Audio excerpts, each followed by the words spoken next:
another episode of Pretty Petty the Podcast.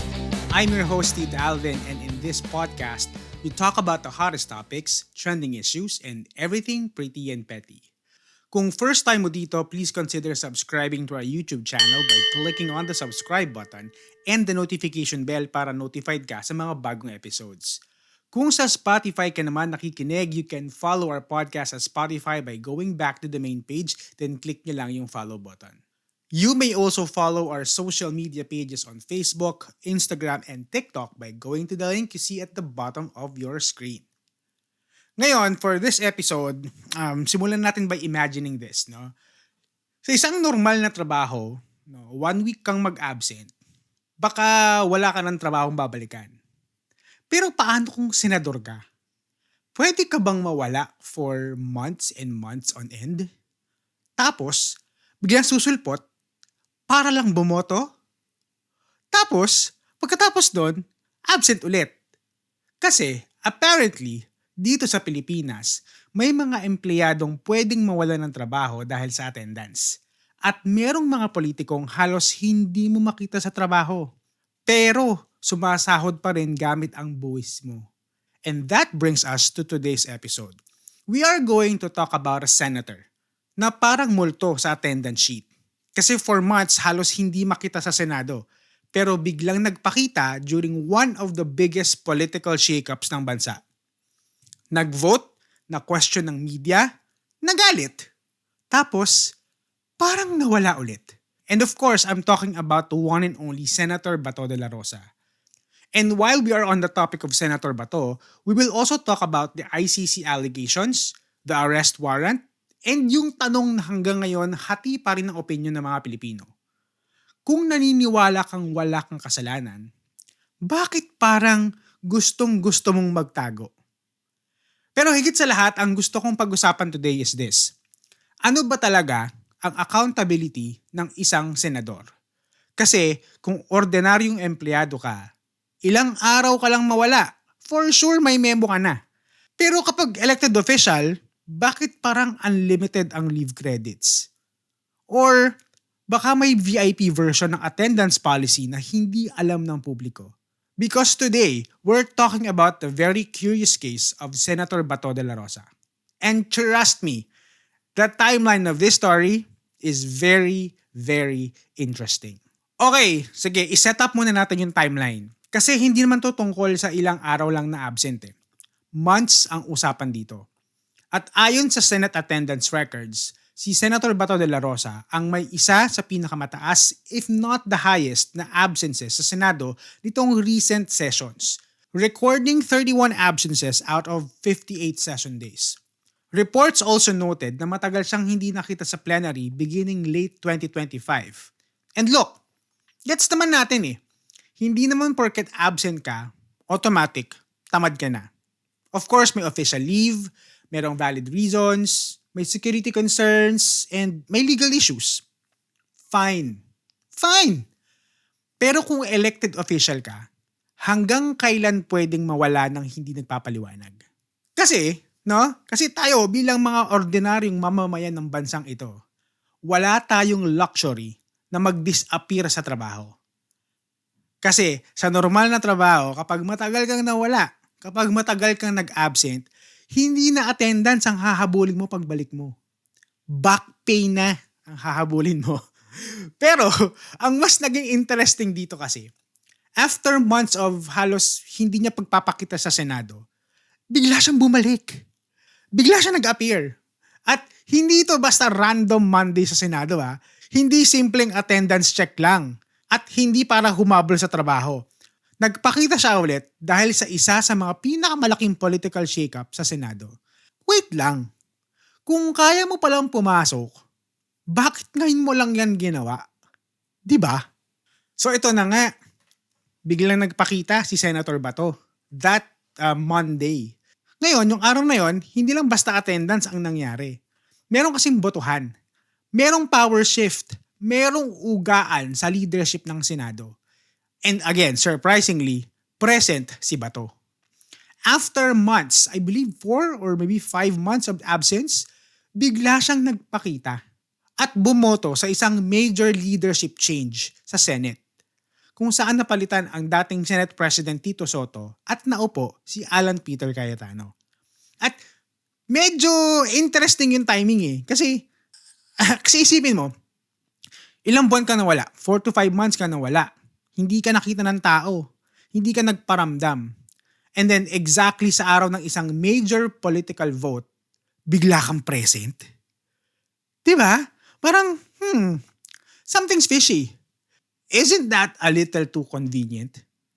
And ito pa nga, nung tinanong siya ng reporter na si Mean Los Baños, na fun fact, kaklase ko siya nung elementary. Hi Mean, kung nanonood ka man. Nung tinanong siya ni Mean tungkol sa attendance niya at kung bakit bigla siya nagpakita, very visible ang inis sa muka ni Senator Bato while saying, "Ay, ba senator sa Republic? Kung hindi ko mapasok, hinahanap niyo ako.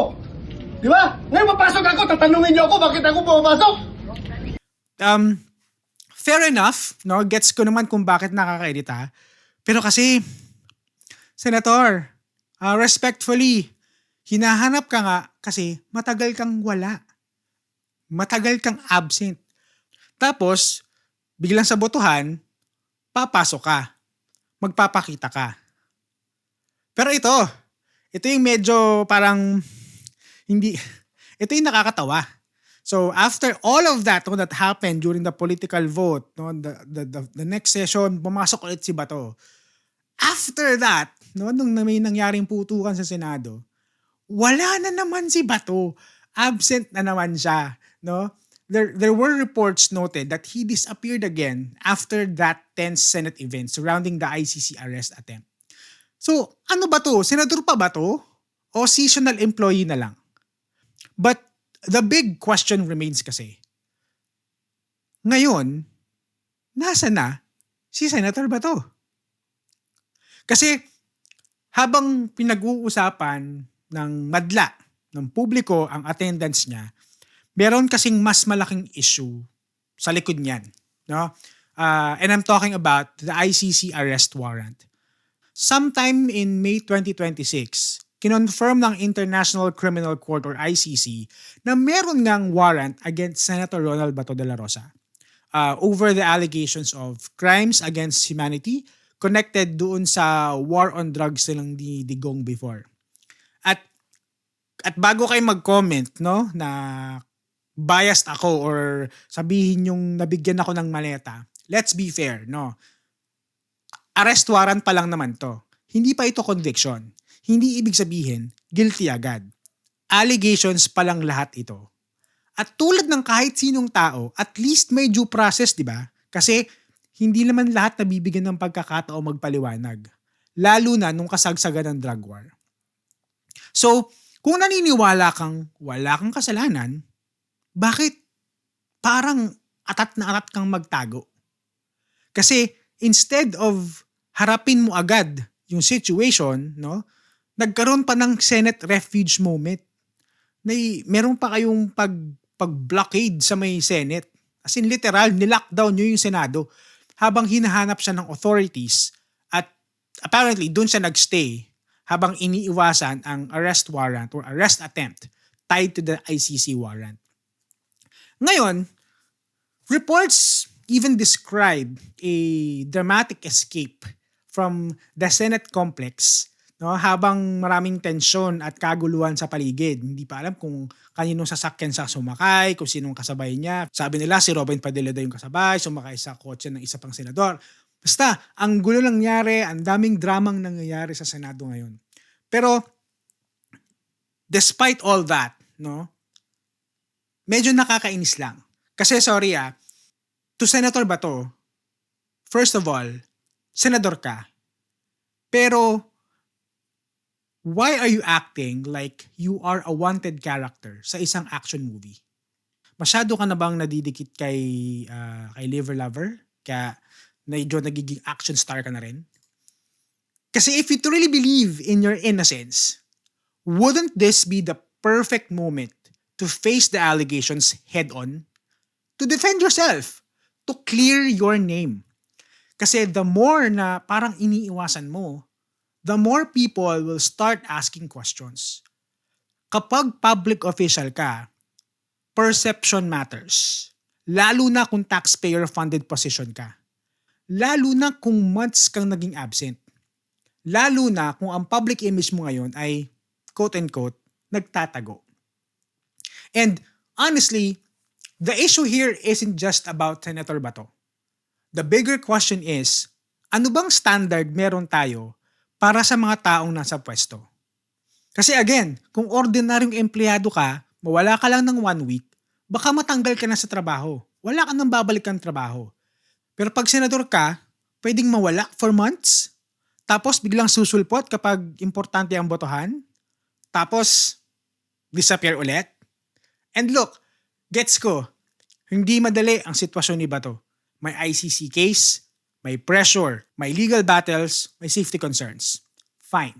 Pero kung hindi mo na kayang gawin consistently ang trabaho mo bilang senador, dapat ka pa bang manatili sa pwesto?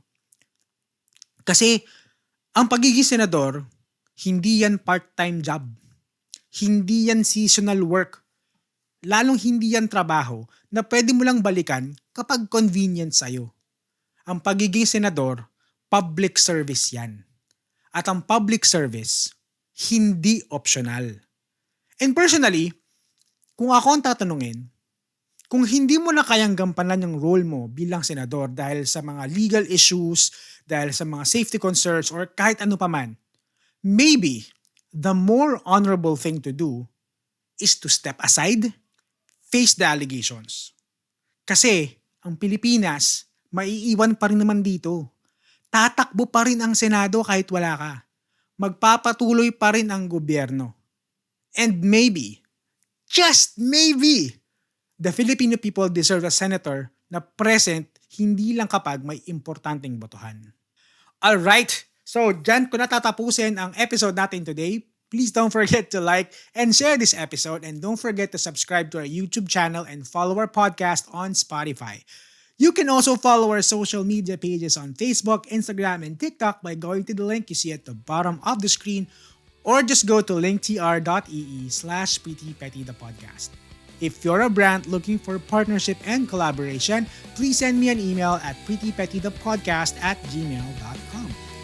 And with that, lagi nating tatandaan to always stay pretty at huwag maging petty. Bye-bye!